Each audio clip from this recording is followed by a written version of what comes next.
Start thine. Black Star Pirate Radio. Mount Emily Park reports partly cloudy skies, 29 degrees Celsius, but feels like 36, with a steady SE wind at 17 kilometers per hour. Our frequency holds steady. Tonight, we tune into systems under strain, where structural integrity meets human dignity. The UN issues a red alert over a human rights catastrophe unfolding in Sudan's El Obeid.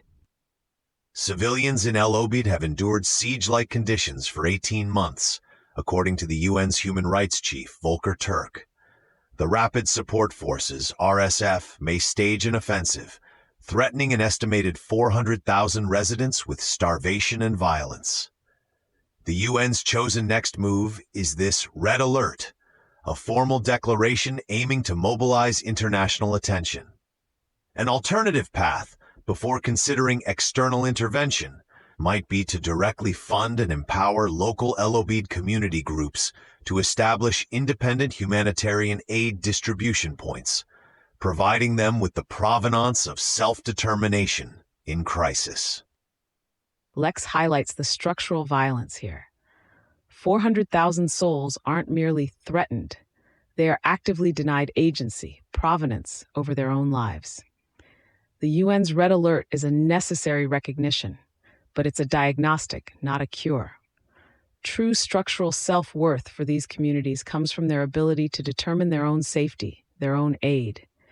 Funding local groups isn't just an alternative, it's an affirmation of their inherent dignity, enabling an inner architecture of resilience and consent in the face of external aggression. And from a data perspective, we see the toxic residue of information blackouts. Satellite imagery, ground reports, even social media from inside El Obeid, if we can verify it, screams architectural signal of impending collapse. The challenge is discerning reliable data points on aid blockages and RSF movements from the fog of war. A next move could involve a globally coordinated, open-source intelligence initiative to map aid needs and safe corridors in real time, feeding that data directly to local groups and international bodies, cutting through political obstruction and turning confusion into actionable vectors. Same dossier, new angle. Keep the thread tight. Indeed, Toji. In Pakistan, the tragic collapse of a tutoring center roof in Punjab province claimed the lives of 14 children.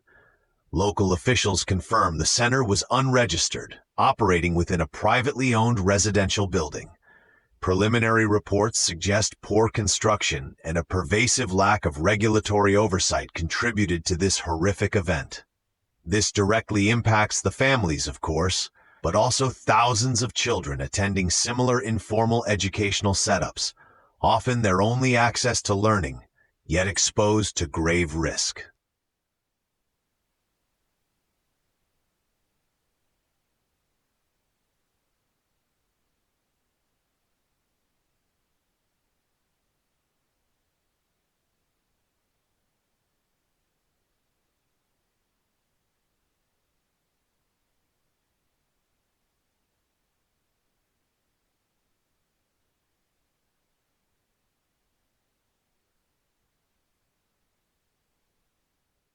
Pathways for compliance and registration for smaller community-run centers. It's about building an architecture of care that favors consent and provenance, not just construction. And the toxic residue here is the systemic lack of transparency regarding these informal structures. We often lack accurate data on the sheer number of unregistered facilities operating, making proactive safety measures impossible. A next move could be a nationwide digital registry, perhaps even a citizen reporting app, where communities can anonymously flag potential safety hazards or unregistered institutions. This turns passive observation into actionable vectors, allowing authorities to intervene before tragedy strikes, rather than simply reacting to it. This integrates logic and emotion, turning grief into preventative action. In Australia, the entire Nensawas Labour left is calling for the scrapping of controversial anti-protest laws ahead of the party conference. 56 state branches have passed motions demanding a review or repeal, highlighting strong grassroots opposition. These laws, introduced by the previous government and maintained by Labour, have been criticized for disproportionately targeting environmental activists and indigenous rights advocates, imposing harsh penalties that critics argue stifle democratic expression.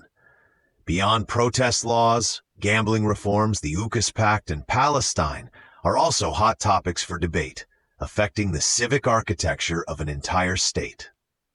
This is a powerful assertion of civic self-worth. When the apparatus of the state begins to criminalize dissent, it erodes the very foundation of a consent-based civic architecture. The dignity of protest, the right to voice opposition, is not a privilege, it's a structural component of democracy. A viable alternative would be to initiate a broad, transparent public inquiry, inviting input from civil liberties groups, legal experts, and affected communities to redraft these laws. Not merely review, but to redefine them based on principles of proportionality, provenance, and human rights, building resilient inner and civic architectures. And the data reveals the chilling effect. We've seen a measurable reduction in the scale and frequency of certain types of protests since these laws were enacted, which is exactly the toxic residue of suppressed civic signal. The blurring lines between legitimate protest and disruption are often weaponized. A next move could involve independent digital platforms allowing citizens to anonymously report instances of overreach or intimidation by authorities during protests, gathering empirical data that can then inform legal challenges and advocacy. This requires sharp discernment to separate true security concerns from attempts to silence. We have already run that tape. Here is the close-loop takeaway. The lesson, Toji, is that structural integrity isn't just about steel and concrete. It's about the scaffolding of justice, the foundations of equity. When those are weak, everything crumbles, whether it's a roof or a social contract. Self-worth is structural, not contingent on external validation, and so must be our societies. And the myth we must dispel is that human dignity is a luxury. It's the load-bearing wall. Consent, provenance, respect, these aren't soft concepts. They are the structural vectors that integrate logic and emotion into a resilient human architecture, allowing us to build, not just survive. Our role is to use clear analysis, guided by data, to separate the toxic residue of propaganda and negligence from the architectural signal of what's truly happening, to turn confusion into actionable vectors, always seeking the truth that frees us to build better. Wise words, architects, the signal holds. Toji Vision 1966. Tuning out, but never fading away. Good night. Patching in a caller. You're on the signal. Thanks for taking the call. Are we keeping people at the center of all this change? Copy that, bringing it back to the main thread. The weave depends on us remembering the human thread. And it means setting guardrails so progress serves people first.